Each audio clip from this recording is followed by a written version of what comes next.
Muy buenos días y bienvenidos sean todos y todas a este su programa de Signos Vitales, tu podcast de salud. Estamos transmitiendo como todos los sábados desde las facilidades de Webnéticos Internet Studio aquí en Guaynabo, Puerto Rico. Hoy sábado 4 de febrero, ya 4 de febrero, esto va súper rápido. Bienvenidos sean todos y todas, mi nombre es Iván Rodríguez Colón.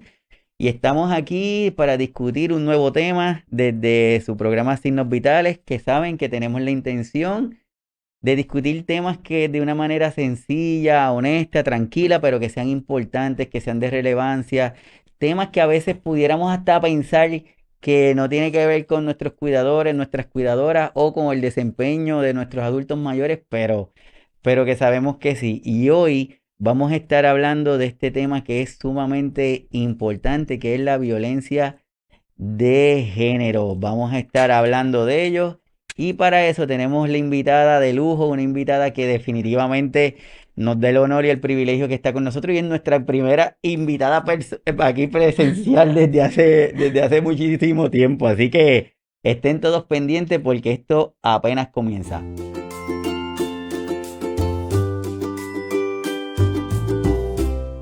Bueno, como les estaba diciendo, hoy tenemos aquí a una invitada de lujo que decidió estar con nosotros y desde el principio nos dijo que sí. Lo que pasa es que a veces hay cositas que se nos dificulta, pero ya por fin está con nosotros y con ustedes le presento a Migna. Migna, bienvenida.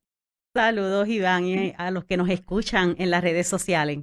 Sí, Mirna está directamente desde aquí de Puerto Rico y le voy a dar alguna información para que la vayan conociendo. Ella tiene bachillerato en trabajo social de la Universidad de Puerto Rico, maestría y doctorado en psicología con especialidad de consejería psicológica de la Universidad Interamericana de Puerto Rico.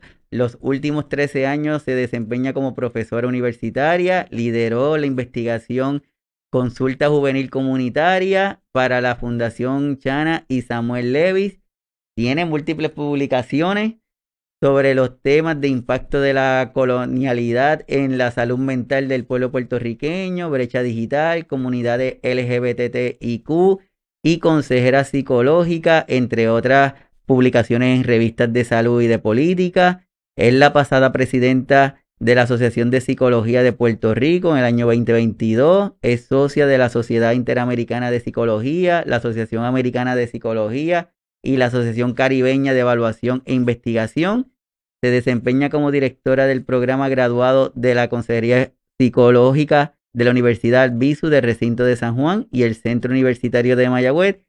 Y como siempre nosotros decimos, amiga de nosotros de aquí de Signos Vitales. Así que de verdad es un súper lujo. Gracias, Iván. Sabemos que esto de la pandemia todavía no se ha ido, se mantiene. Hay personas que piensan que ya se fue, pero sabemos que no. Dentro de tu perspectiva, ¿cómo esta pandemia actualmente, cómo todavía la estamos viviendo? Bueno, esa pregunta yo voy a contestarla mucho más amplia del espacio pandémico del 2020. Tenemos que ver y evaluar que el paso precisamente el huracán María por Puerto Rico dejó unas condiciones estructurales, ¿verdad? De riesgo de vivienda, de salud, de mucha incertidumbre. Luego, pues vino el terremoto en el área suroeste de la isla, la actividad sísmica que no ha terminado. Miremos esta despedida de año que tembló y hubo muchas personas que se asustaron, ¿verdad? Creando incertidumbre, ansiedad. Luego llegó en el 2020 la pandemia y recientemente Fiona. Así que en Puerto Rico hay unas condiciones socioestructurales que no nos ha permitido realmente nosotros y nosotras poder recuperarnos. No olvidemos el caso de la señora en el oeste, que para Fiona, ella la encontró con su casa a mitad de arreglo. Así que el problema de la recuperación en Puerto Rico, todavía habían techos azules y todavía hay techos azules en Puerto Rico. Así que la situación que viven las personas en este país, pues son situaciones de pobreza, situaciones de falta de recuperación, de tener los medios económicos. No olvidemos que en Puerto Rico hay una crisis fiscal, hay unas situaciones que están pasando, las violencias es otra de las situaciones como un problema social que está arraigado, que tiene raíces culturales, sociales, históricas. La condición colonial también en Puerto Rico es una situación que no la podemos perder de perspectiva. La situación política también. Así que Puerto Rico, como muchos países también, tenemos unas situaciones particulares. Y eso, pues, ¿verdad? Deviene unas situaciones en términos de nuestra salud física y mental, como son el acceso a mejores servicios de salud. Y cuando digo salud, ¿verdad? Salud física y salud mental. Y que esa fuga, por ejemplo, de profesionales de la salud, que tampoco se habla mucho de los médicos, y de eso tú sabes, pero no se habla, por ejemplo, de los psicólogos y las psicólogas que se están moviendo también fuera del país. Así que nosotros tenemos unas situaciones de mucha precariedad social, una crisis económica en el país fiscal que no se va a resolver al inmediato y que nuestro país está, ¿verdad?, adoleciendo. Hay un dolor, hay unas situaciones que estamos manejando en nuestros hogares. Y a mayor vulnerabilidad, adultos mayores y adultas mayores, personas de las comunidades LGBT, las mujeres que crían niños. Hablábamos hace un rato de los adultos mayores que están en la montaña. No nos olvidemos que, ¿verdad?, cuando pasó el huracán María, ese recorrer, ese trazo de entrar por Yabucoa y pasar por estos pueblos de la montaña, dejó unas situaciones donde muchos adultos mayores quedaron solos después de María porque sus hijos o sus hijes buscaron opciones para irse del país para trabajar por la situación en que quedaron sus hogares. La pérdida, el duelo, la falta de empleo. Así que esa situación, cuando comenzamos, después de María, comenzamos a visitar los hogares en, por ejemplo, Comerío, Ay Bonito, comenzamos a darnos cuenta de que había una situación, existe una situación en el país. Así que definitivamente no es solamente la pandemia del COVID que nos ha dejado con muchos duelos, con muchas pérdidas, para algunos de empleo. Salir del confinamiento también ha causado también un lastre.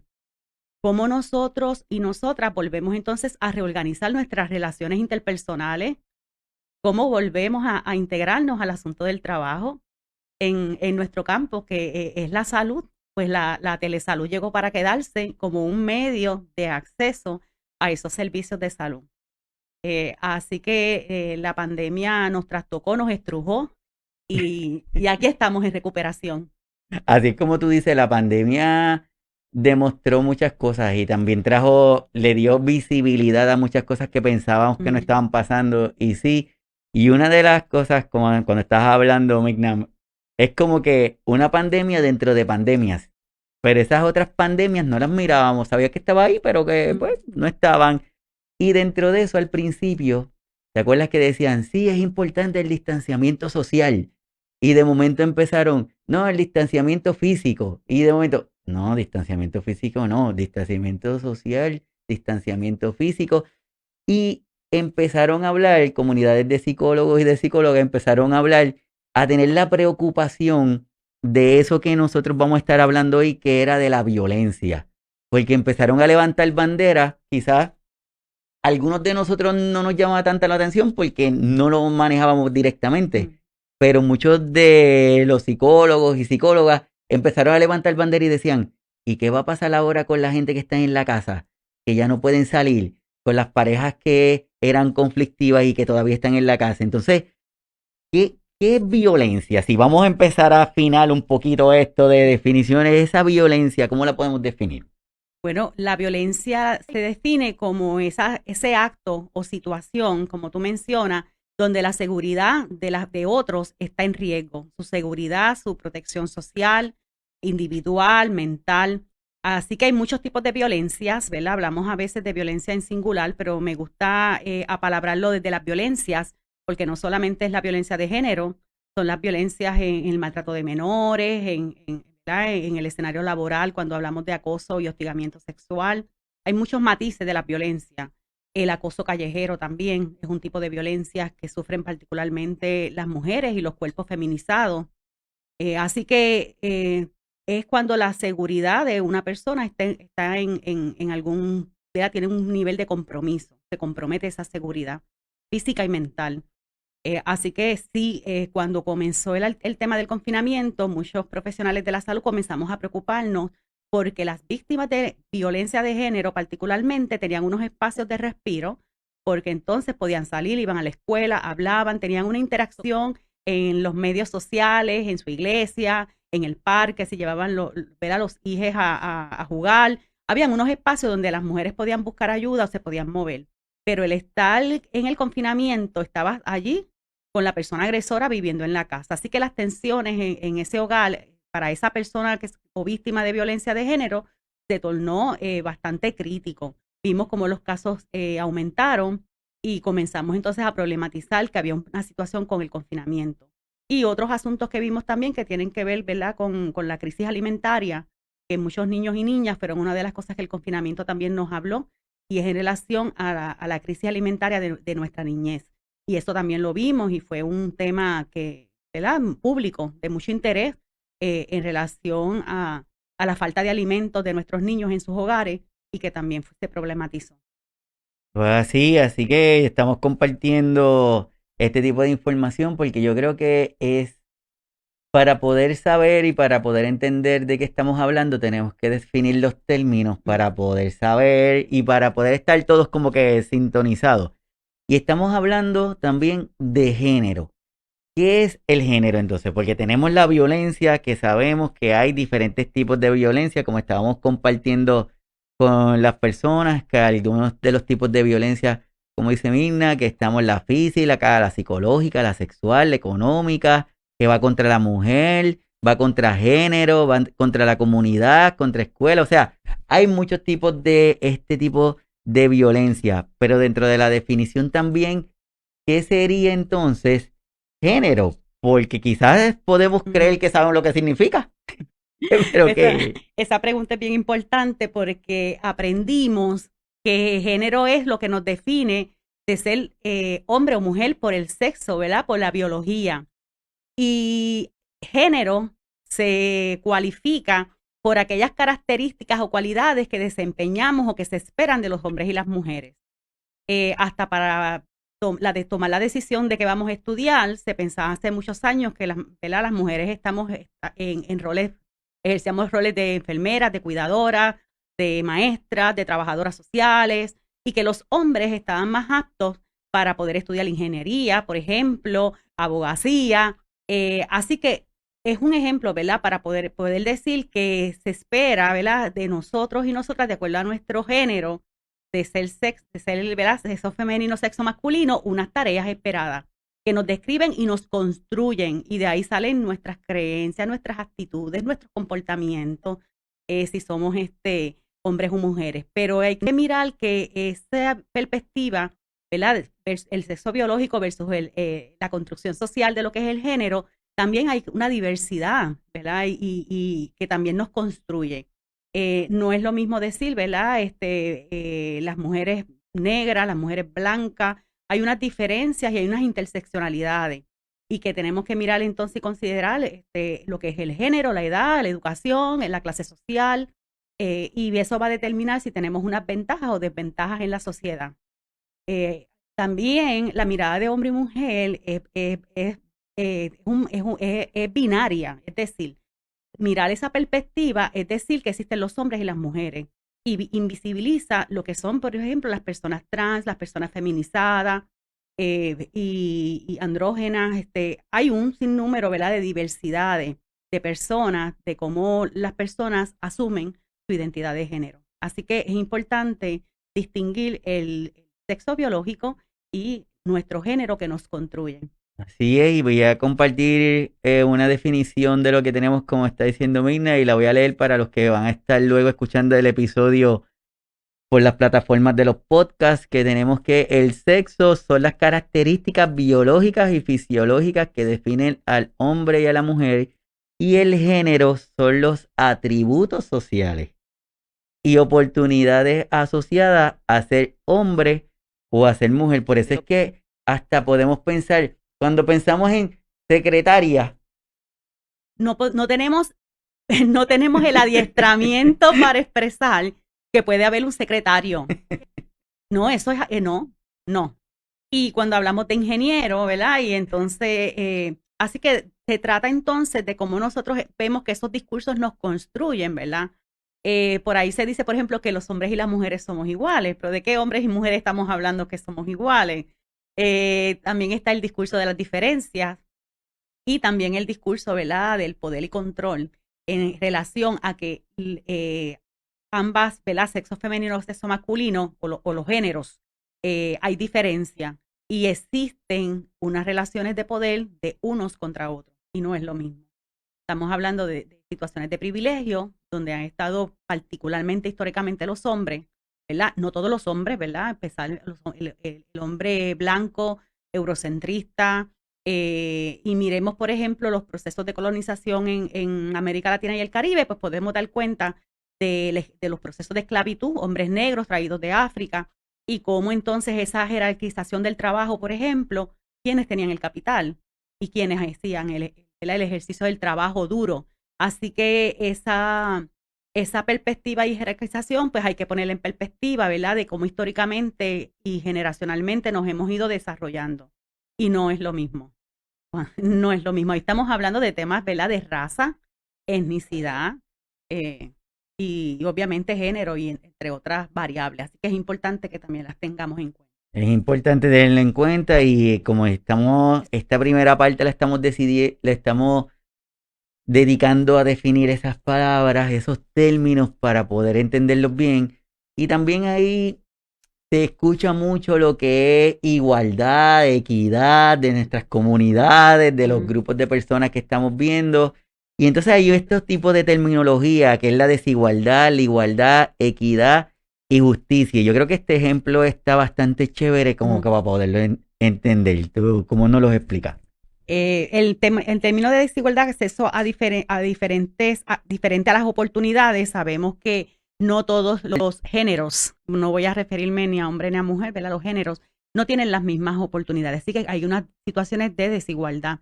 Y recordando también los discursos que nos construyen, porque esto no se da en un vacío, ¿verdad? El lenguaje, cómo nosotras y nosotros aprendemos, por ejemplo, cuando nace un bebé. En nuestra cultura, en nuestra sociedad, se acostumbra a comprar y adornar el cuarto de la niña versus el varón. Eso es una forma de construcción, de poder establecer diferencias entre hombres y mujeres. Así que esa parte, ¿verdad?, de la desigualdad.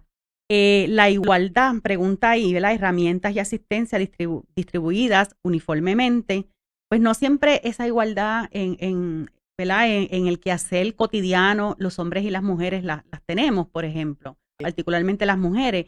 Cuando hablamos, por ejemplo, del techo de cristal, que es un término que da cuentas cuando las mujeres están trabajando en posiciones, ¿verdad?, de poder, de toma de decisiones, y hay hombres también, pues los salarios de hombres y mujeres no son los mismos. Así que tenemos también, ¿verdad?, que esa parte de esa uniformidad no necesariamente es real. Así que el otro, la equidad, que es un término que estamos trabajando mucho ahora, ¿verdad? Es la oportunidad que tenemos todas, todos y todes, todas las personas de poder estar, ¿verdad?, tener acceso a los mismos recursos, a una misma educación y que podamos tener esas oportunidades. La justicia, arreglar el sistema para ofrecer acceso equitativo, tanto herramientas como oportunidades, pues la justicia, ¿verdad?, es como la esperanza en ocasiones, ¿verdad? Debemos interpelar ese discurso de la esperanza y la justicia, pero que se haga real, ¿verdad? Que ese acceso a la justicia también sea para todos y todas.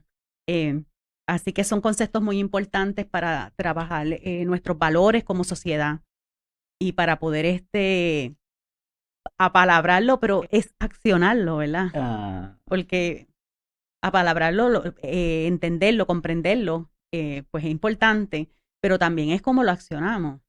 Y eso es lo más importante, me parece. Sí, no se vale como que solamente tener la información, entonces ya tenemos la información y qué vamos a hacer con ella, entonces ahora hay que poner la acción. Claro. Así que a todos los que están conectados hoy con nosotros aquí en el programa, gracias, siempre agradecidos. Y estamos hablando de violencia de género con Mirna Rivera García, nuestra invitada de lujo del día de hoy. Estamos discutiendo este tema que definitivamente es sumamente importante, sumamente revelador también.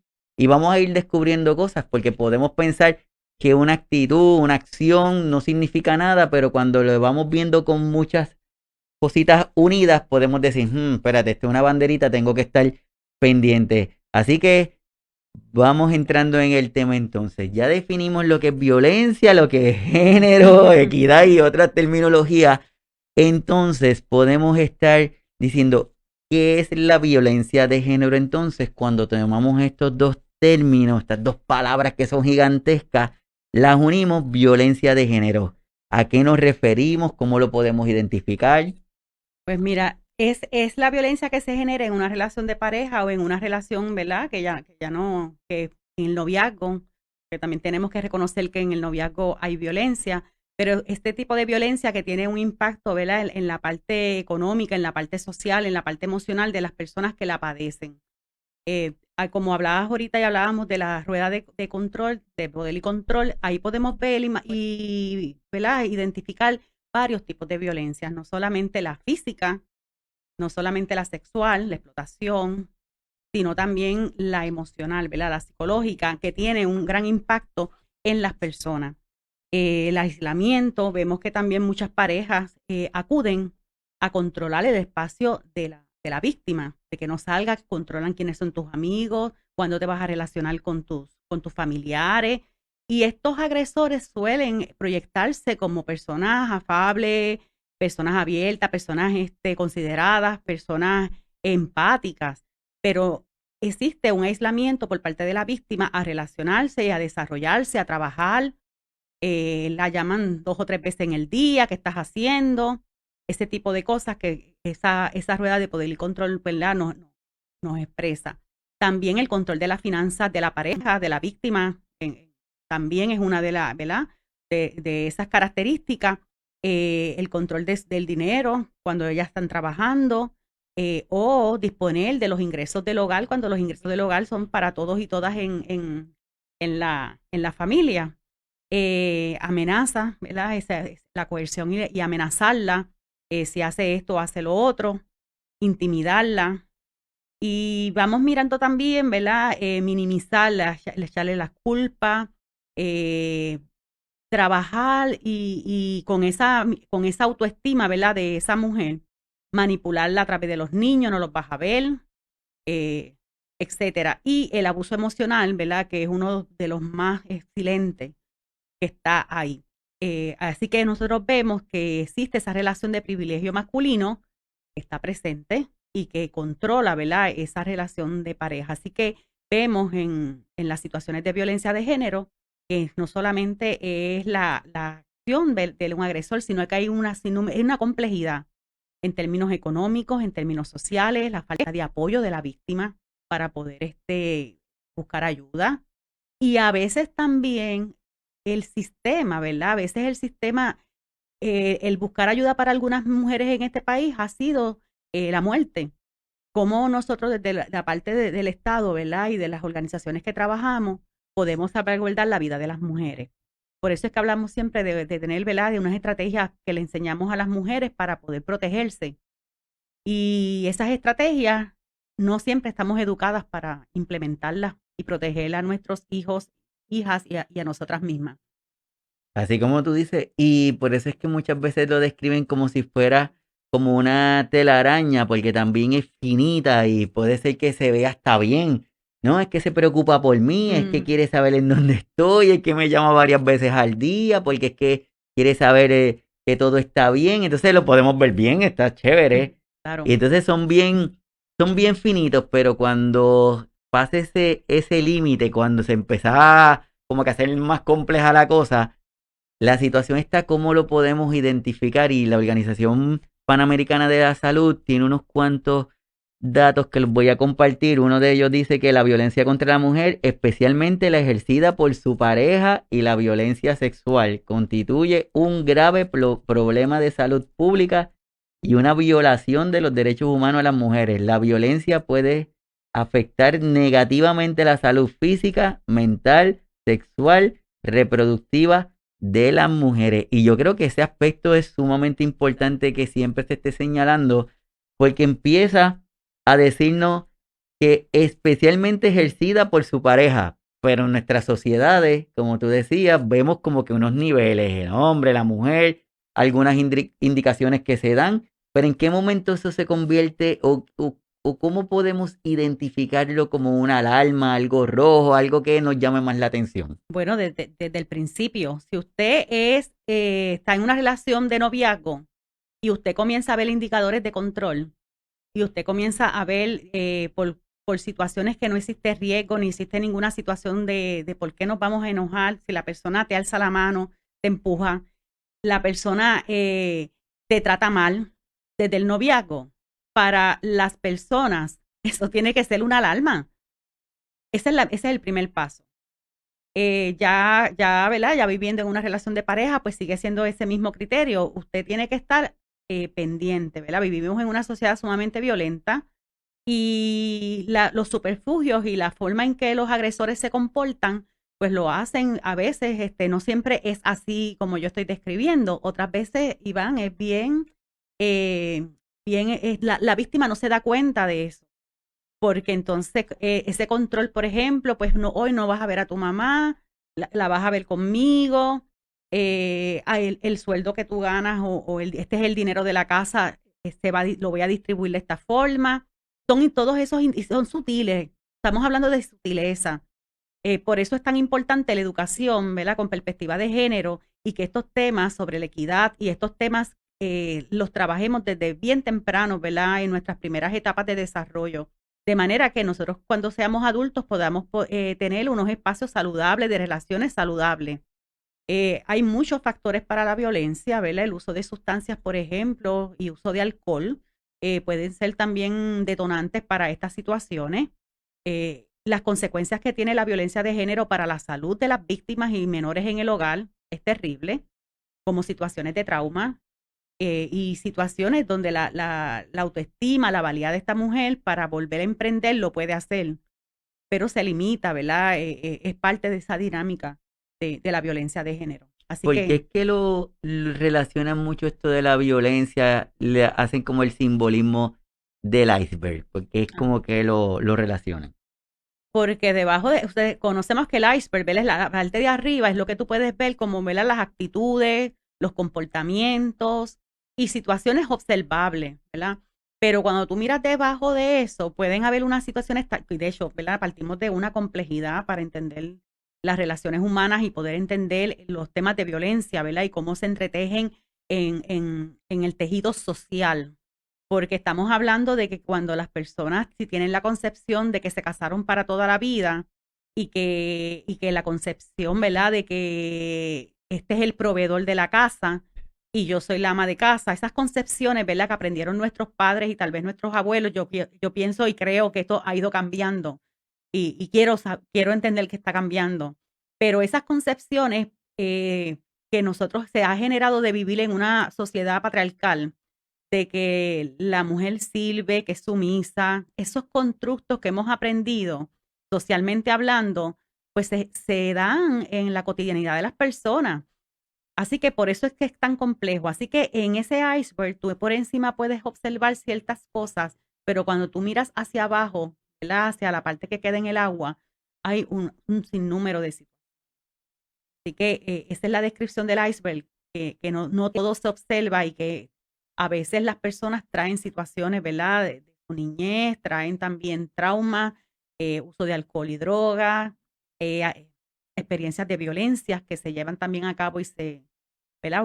Se repiten con las personas con quienes están conviviendo. Así que es muy complejo la situación de violencia, pero no debemos dejar de decir que vivimos en una sociedad patriarcal y machista y que se generan, estas relaciones se generan desde ahí. Así es. Mira, nosotros, si fuéramos a irnos inclinando un poquito, tratar de establecer una relación entre la violencia de género, sabes que nuestros cuidadores, nuestras cuidadoras están todo el tiempo bajo este nivel de estrés, que muchas veces, bueno, la mayoría de las veces nuestros pacientes que son cuidados principalmente son por mujeres, porque la señalaron, porque es a quien le toca, porque la sociedad, entre otras cosas. Y dentro de esa situación tenemos que regularmente su padre pues tiene esta estructura de dominio, que era el que decía, el que hacía, el que las cosas se hacían cuando él quisiera. Entonces,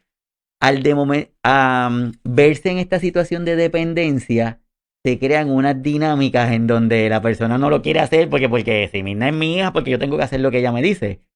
Entonces eso va creando esa tensión en esa cuidadora. Y muchas veces le ponemos el sello de el síndrome del cuidador o cuidadora agotada, como yo le digo, no quemado. Pero tal vez más allá tiene que haber algo, o si empezamos a mirar esto de la violencia de género, tal vez pudiéramos descubrir cosas ahí también. Claro. Bueno, es que las concepciones, nuestras creencias y nuestros valores y la manera en que nosotros desarrollamos nuestras actitudes, ¿verdad? Imagínate un adulto mayor, ¿verdad? Pienso que su hija lo esté cuidando, ¿verdad? Pues hay ya de por sí es bastante tenso. Y la percepción y cómo papá, adulto mayor, lo ve versus el cuidado de la hija que posiblemente dejó de trabajar, ha dejado su vida para estar ahí. Así que es muy complejo. Yo apunto que cada vez más se abran espacios para los cuidadores y las cuidadoras, que haya orientación, que hayan espacios de respiro, que el Estado pueda velar y las organizaciones sin fines de lucro como las organizaciones de salud, que cada vez más se puedan abrir espacios de desahogo, de trabajar estrategia. Cada paciente es distinto, si es un paciente de Alzheimer, si es un paciente encamado. Cada paciente tiene ¿verdad? Sus características y el modo en el cuido, ¿verdad? Pero básicamente estamos hablando de ese cuidador ahí primario. ¿Cómo nosotros vamos a ir trabajando para que haya una sociedad que esos cuidados, ¿verdad? Los que van a hacer cuidado, tengan unas personas que los puedan ayudar y que a la misma vez haya un balance en esa relación? Porque es bien difícil y complejo. Una de las cosas que encontramos, por ejemplo, en muchos hogares en la montaña son los adultos mayores cuidando a sus padres y a sus madres. Y honestamente es bien difícil, no hay relevo, porque cuando es una familia que tiene, ¿verdad?, unas condiciones mejores, pues los hijos o hijas se relevan, hacen turnos, atienden o pagan ¿verdad?, un cuidador, pero no siempre las familias en Puerto Rico pueden pagar cuidadores para sus padres y sus madres. Así que eso pues es tenerlo en cuenta cuando nosotros estamos diseñando estos programas de servicio, que podamos también atender esta población que siga aumentando. Hay una gran necesidad. Es una gran necesidad y por eso es que estamos aquí compartiendo estos temas porque debemos empezar a prestarle atención y empezar a darle visibilidad a estas situaciones. No solamente quedarnos como que no, es que Iván es cuidador o es que Norma es cuidador, esa palabrita significa tantas cosas y muchas veces es la cuidadora, que es mujer, es hija, pero es mamá, es esposa. Entonces de momento hemos tenido la situación en donde cuidadoras ya no viven en su casa, se van para la casa de sus papás, porque es que en mi casa no la puedo tener a mi mamá, porque es que por la noche camina sola y mi esposo trabaja, pues entonces para que duerma. Entonces, para que duerma su esposo vive en su casa y ellos están en casa de sus papás. Y yo le digo que eso técnicamente están divorciados, porque ni se visitan ni se hablan. Entonces, todo ese tipo de cosas, cuando miramos y cuando vemos la definición como ahorita estábamos presentando, esos tipos de violencia, estos tipos de situaciones que se van creando, pues entonces todo el tiempo están siendo agredidas, pero lo miramos hasta normal. Ah, es normal que viva con sus papás porque lo está cuidando. Bueno, normalizamos en el país, ¿verdad? Esta experiencia como país se ha normalizado la violencia. Me parece que cuando miramos los medios de comunicación masiva, ¿verdad?, particularmente los comerciales, me refiero, ya vemos ese asunto de la criminalidad y las violencias y lo vemos ya. Y no puede ser, ¿verdad? Eso es un síntoma terrible para la sociedad. Pero te refieres a esas situaciones particulares de los cuidadores y las cuidadoras en esa relación interpersonal con su padre o con su madre o con su padre. Así que eso requiere, ¿verdad? Y es un espacio, quiero decir, de oportunidad para los que somos profesionales de la salud, que podamos entender y que podamos mirar que nuestros servicios, las organizaciones sin fines de lucro, cómo vamos a trabajar con ese problema para poder aliviar y atender ese cuidador y esa cuidadora. Por ejemplo, te mencionaba los servicios de la clínica comunitaria del Albizu, precisamente en Comerío, tenemos un grupo de apoyo Y allí estamos trabajando con cuidadores y cuidadoras, particularmente cuidadoras, son la mayoría, para precisamente darle estrategias de manejo, de que tengan un espacio de respiro, y lo estamos haciendo. La Universidad Albizu, en su responsabilidad social y profesional, estamos trabajando con comunidades desventajadas y desde el 2021 estamos en Comerío precisamente atendiendo, haciendo servicios de salud mental a la comunidad y a otros pueblos aledaños. Eso está súper bien. Y yo creo que debe ser parte cuando recibimos a estos cuidadores, cuidadoras en los grupos de apoyo, en las instituciones, yo creo que debemos también prestarle atención a esta situación de esta violencia de género, porque si no la preguntamos, la vamos a pasar por desapercibida. Porque la persona que está viviéndola probablemente ya está adormilada ahí, no la siente, porque ya ha sido tanto tiempo que ya hasta lo pudiera ver normal. Pero entonces, si nosotros tenemos la oportunidad de acercarnos y preguntarle, pues quizás descubramos cosas, como él estaba contando ahorita, de que la razón del programa fue que yo iba a casa de un pacientito y nunca le preguntaba al cuidador cómo se sentía, hasta que de momento, como que, "Oh, yo debería de preguntar". Entonces, cuando empecé a preguntar, empecé a descubrir que muchos de nuestros cuidadores y cuidadoras están cansados, están agotados, no tienen recursos, no duermen, no visitan al doctor. Hacía mucho tiempo que no van ni al cine, no ven una película, por estar haciendo la tarea del cuidar. Pero hasta que no preguntamos, no lo descubrimos. Entonces, yo creo que es importante que en cada uno de nuestros grupos, en nuestras ciudades, en nuestros países, hay leyes, hay situaciones, hay grupos de apoyo, pero que debemos comenzar a preguntar para ver si podemos identificar este tipo de situación. Entonces, ya sabemos lo que está pasando, ya sabemos que es una situación que es muy seria, muy compleja, que requiere de nuestra atención, que necesitamos visibilizarla para que todo el mundo empiece a identificarla.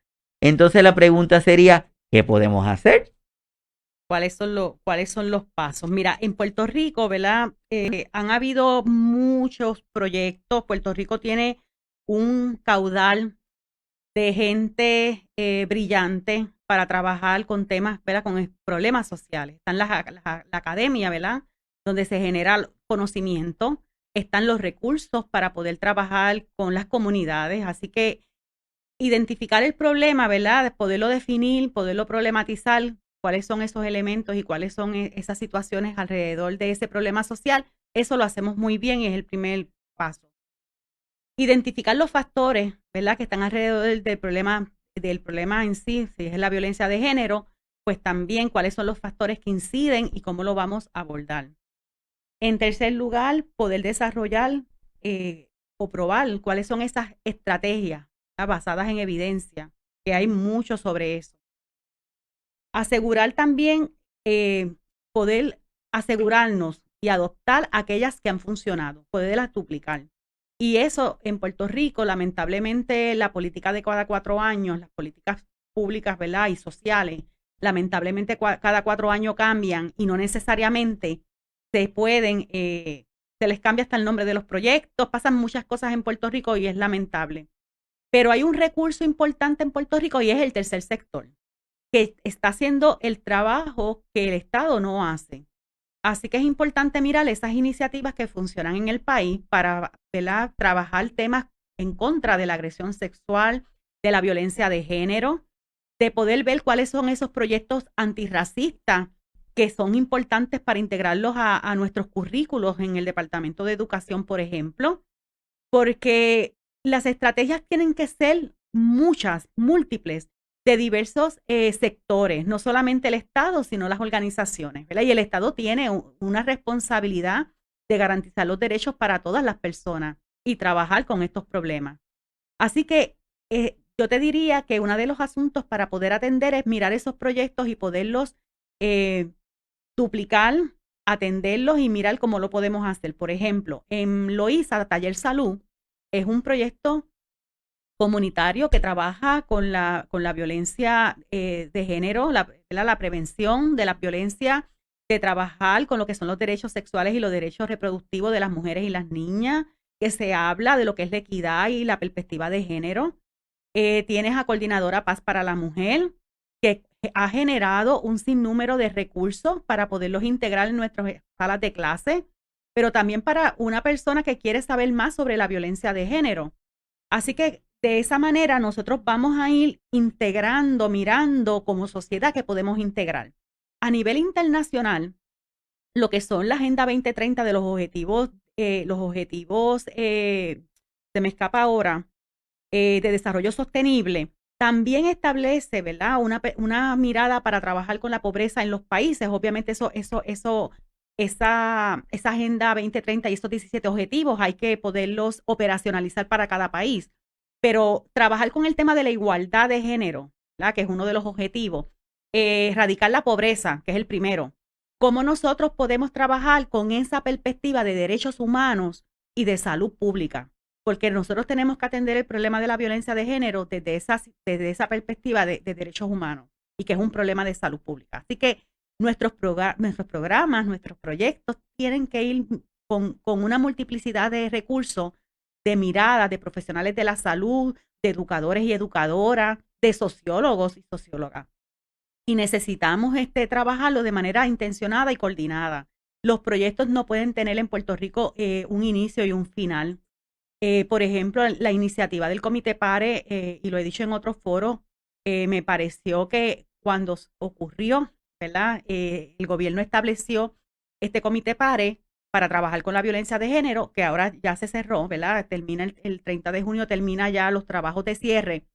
Pues nos brinda una información a nosotros, a nosotras, de que no hay intención del Estado de continuar con una iniciativa tan importante. Las campañas educativas en los medios que lleguen a todas las personas no pueden ser de moda. Las campañas educativas de prevención tienen que ser reguladas, normalizadas. Una vez estuve, por ejemplo, en Medellín, para darles un ejemplo de cómo se trabaja, lo que yo observé en Colombia. Y, por ejemplo, observé que en los camiones de basura, campañas de prevención del maltrato de menores, de protección de los niños y niñas, a mí me pareció maravillosa. Un mensaje corto, preciso, que le diga a la gente que hay que proteger la niñez. Es excelente. Déjame ver si no peco de decirles cuando viajé a Colombia, 2011, si no me equivoco. Si no me equivoco, 2011.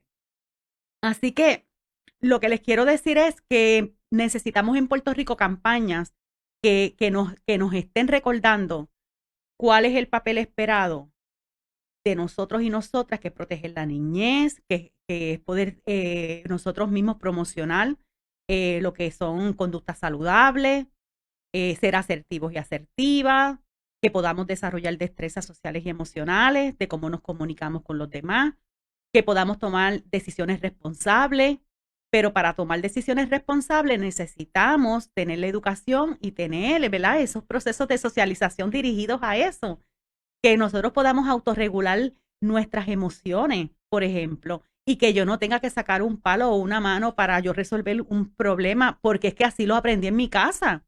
Entonces, si yo aprendí que los problemas en la sociedad, ¿verdad? Cuando yo tengo un malestar, yo agredo al otro, pues cuando yo sea adulta, yo voy a resolver los conflictos como yo aprendí en mis etapas, ¿verdad? Observé o aprendí.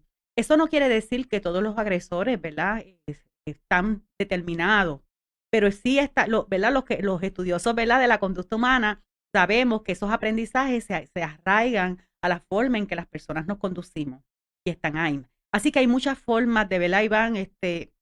Nosotros necesitamos hacer más trabajo estructural, más trabajo de base con la gente y que sea trabajo participativo, porque en la toma de decisiones, las comunidades y las personas que se ven afectadas por estas políticas o por estas situaciones o por las decisiones del Estado deben ser parte de la toma de decisiones, definitivamente. Es lo que muchas veces no pasa. Viene alguien a dar instrucciones que no está ni dentro de ese mismo grupo. Y Ni es saben. terrible, no saben. A todos los que están conectados, muchísimas gracias. Siempre les agradecemos mucho que saquen de su tiempo de un sábado para estar con nosotros, para escucharnos discutir este tipo de temas que entendemos que son importantes y que no los podemos dejar pasar por desapercibidos y que lo más importante, creo yo, es darle visibilidad, seguir hablando de ellos para poder conocerlos y si los conocemos lo podemos identificar. Si no lo conocemos no lo vamos a identificar porque no lo sabemos lo que es. Entonces antes de terminar me gustaría preguntarte bien rapidito, Mirna, ¿hay algún perfil, hay alguna estructura, como tú sabes que dicen el perfil de fulano, el perfil de una persona que sufre de violencia de género? ¿Se logra establecer o esto puede ser que cualquiera, no importa si yo soy de carácter fuerte, si no soy de carácter fuerte, ¿cómo lo podemos Me identificar? hablas de de la víctima. Ajá. Bueno, cualquier mujer en cualquier clase social puede sufrir violencia de género y agresión sexual. Así que, ¿verdad? Cualquier mujer, eh, cualquier persona de las comunidades LGBT, personas trans, cuerpos feminizados, niños, adolescentes. Así que cualquier persona puede ser víctima de violencia de género y de agresión sexual. Lo que establece esa relación, ¿verdad? De una persona que tiene control sobre la otra pues afecta su minusvalía, amenaza, la coerciona para que pueda denunciar. Y el agresor, pues, como te dije ahorita, puedes pasar hasta solapado porque es una persona agradable, puede ser un líder de la comunidad, puede ser una persona que sí tiene poder, puede estar en el área de seguridad del Estado, como hemos visto tantos policías, ¿verdad? Tantos casos de violencia de género por parte de policías. Así que un perfil es exacto de decirte, porque mira los agresores sexuales, donde, ¿verdad? Ese perfil, claro, de que a veces son líderes religiosos, a veces ocurre y se da dentro del hogar el abuso sexual y el maltrato de menores, el acoso en el empleo, pues vemos también esa figura, ¿verdad? Que tiene control sobre su víctima, que puede ser una trabajadora, puede ser su pareja, puede ser una niña. Así que básicamente, ¿verdad? Tendríamos que mirar cuáles son, qué dicen las investigaciones, pero sí, en términos de la violencia de género, los agresores controlan a la víctima. Y hay ¿verdad? Un espacio de estudio que hacen, ¿verdad? De acercamiento, que saben que pueden, que las condiciones son las mejores.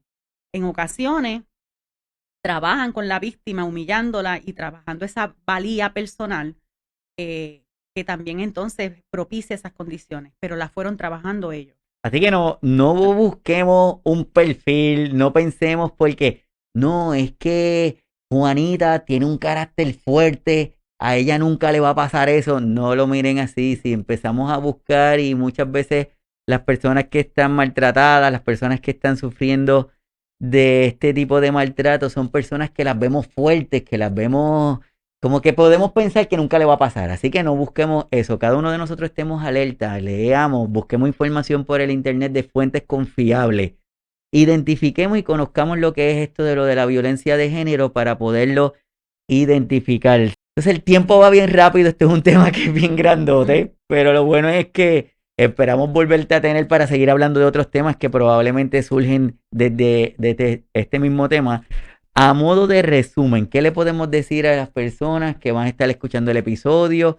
A ese resumen de lo que es esto de la violencia de género. Número uno, que si usted está en una relación de peligro, ¿verdad? Que está su vida, su seguridad, la de sus hijos, puede buscar ayuda. Hay organizaciones que están trabajando con estos temas y con las víctimas y las refieren. En Puerto Rico hay hogares albergues que pueden cuidar de las mujeres y de sus hijos y sus hijas, y que usted no debe permanecer en una situación donde su vida usted sabe que está en riesgo. Si usted sufre de amenazas contra su vida, contra su integridad como persona, y que usted se siente que está en una situación de peligro, tiene que salir huyendo definitivamente. Y en una situación de emergencia tiene que llamar, ¿verdad?, al 911 si es una emergencia inmediata. También para orientarse más sobre este tema, nosotros estamos ahora en el mes de febrero y Coordinadora Paz para la Mujer tiene una campaña que se llama #AmaConsentido. Así que ahí podemos conseguir mayor información. También la página Consentido PR también tiene campañas educativas donde las personas pueden conocer más sobre los temas que hemos tocado hoy. También el Observatorio de Género PR cuenta con información actualizada de los datos en Puerto Rico. También en la página que tiene el Comité PARE, que a pesar de que se cerró la iniciativa, pero sabemos que tiene mucha información en su página web y en YouTube están los videos que te mencioné. En los videos pueden conseguir temas, por ejemplo, qué es la violencia de género, qué hacer, cómo identificar si yo soy un agresor, violencia de género desde la diversidad funcional, adultos mayores. Así que esos videos están ahí, son hechos por la fundación, una de las fundaciones en el canal 85. Después, si les puedes pasar el dato, pues te lo voy a agradecer. Y ahí también las personas pueden ver videos cortos sobre este tema, que hay mucha información. La otra cosa que te quería decir es que el 8 de marzo es el Día de la Mujer Trabajadora y en Puerto Rico la coalición se une con sobre 40 organizaciones profesionales, comunitarias feministas y profesionales para poder llevar a cabo unos reclamos al Estado en relación a la situación de las mujeres en el país. Ahí estaremos hablando de justicia climática, estaremos hablando de justicia económica, estaremos problematizando el asunto de la violencia de género y haciendo recomendaciones al Estado para que atienda la situación de las mujeres en el país.